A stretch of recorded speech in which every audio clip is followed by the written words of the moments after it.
Ven, descubre lo que nunca te contaron, los secretos que el tiempo ha enterrado. Desde un Mozart. Muy buenas, histocuriosos. A ver, si digo Antiguo Egipto, seguro que a todo el mundo se le vienen a la cabeza las mismas imágenes. ¿A que sí? Vamos, las típicas que hemos visto mil y una veces en las pelis.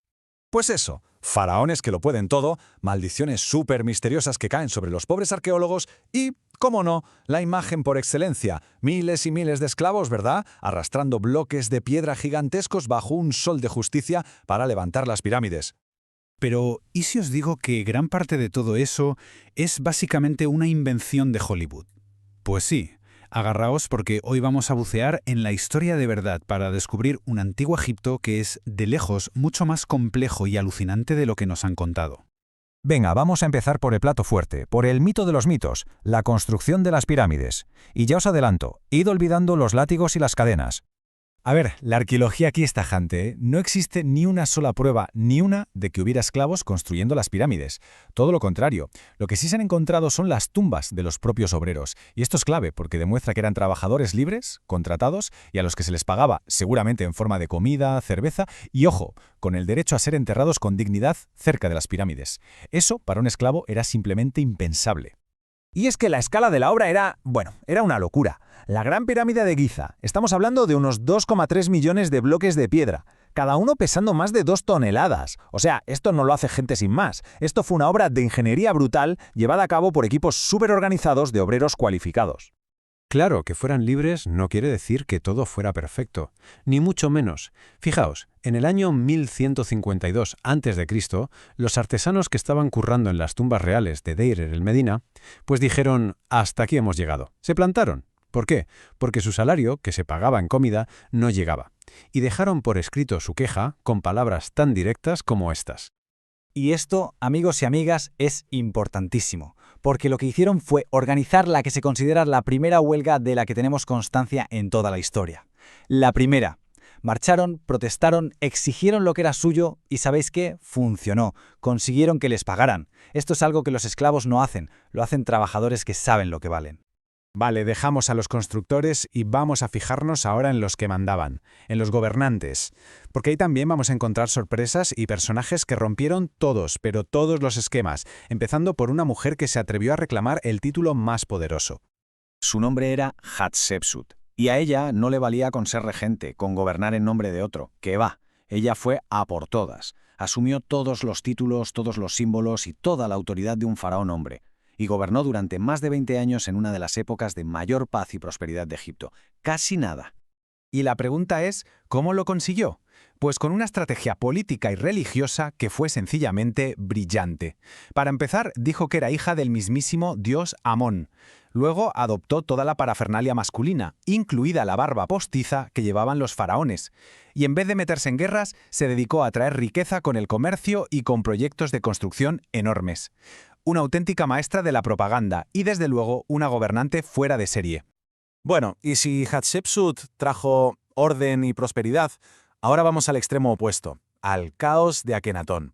Un faraón que básicamente intentó cargarse de un plumazo más de 1000 años de religión y tradición.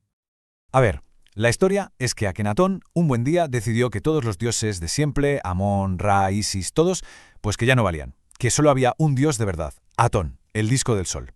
Y claro, se lió parda. Abandonó la capital, Tebas, se construyó una ciudad nueva desde cero y lo cambió absolutamente todo, el arte, la política, pero su revolución fue tan bestia como corta. En cuanto murió, su sucesor, el famosísimo Tutankamón, se dedicó a borrarlo todo y Egipto volvió a sus dioses de toda la vida como si aquí no hubiera pasado nada. Pero las sorpresas no se quedan solo en los faraones, ¿eh? La sociedad egipcia en sí misma era increíblemente moderna en cosas que hoy nos parecen súper importantes, como los derechos de las mujeres o la ciencia. A ver, que esto es fuerte. En el Antiguo Egipto, las mujeres podían ser dueñas de tierras y negocios, podían gestionar su propia pasta, podían heredar, podían testificar en un juicio y, atención, podían ser ellas las que iniciaran un divorcio. Y no solo eso, que al divorciarse se quedaban con los bienes que ellas habían aportado al matrimonio y con un tercio de todo lo que habían conseguido juntos.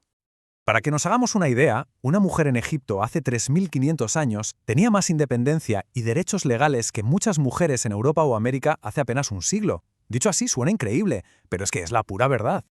Y por supuesto, no podemos hablar de Egipto sin hablar de momias. La momificación era todo un arte, mitad ciencia y mitad ritual. Y duraba, fijaos exactamente, 70 días. No era un número al azar, se correspondía con el tiempo que la estrella Sirio desaparecía del cielo, lo que para ellos simbolizaba la muerte y el posterior renacimiento.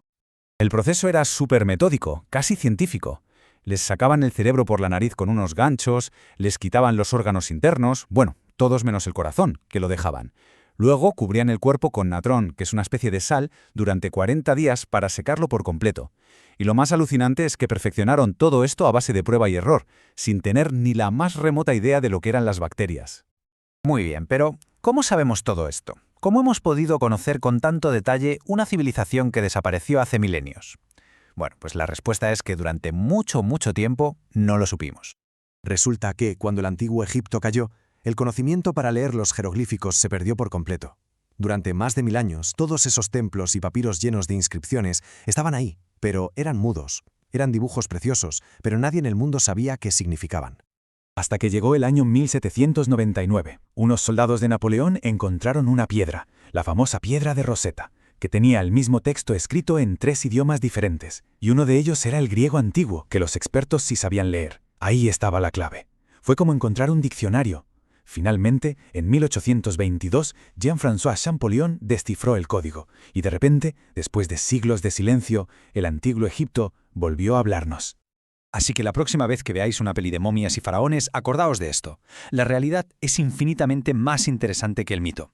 El antiguo Egipto fue una civilización de ingenieros brillantes, de políticos increíblemente astutos, de currantes que lucharon por sus derechos y de mujeres con una libertad que ya quisiéramos para otras épocas. En resumen, una cultura mucho más humana y compleja de lo que nos habían contado. Y ahora lanzo una pregunta al aire para que la debatamos en los comentarios. ¿Qué otro gran mito de la historia creéis que habría que desmontar? ¿O qué hecho histórico que poca gente conoce os parece absolutamente fascinante?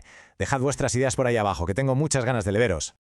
Y con esto llegamos al final. Si os ha gustado este viaje al Egipto más real y menos de película, ya sabéis, un buen like siempre ayuda, compartidlo con más gente curiosa por la historia y por supuesto, si no lo habéis hecho ya, unidos al canal y dadle a la campanita para que no se os escape nada. Nos vemos en la próxima aventura. Ven, descubre lo que nunca te contaron, los secretos que el tiempo ha enterrado, desde un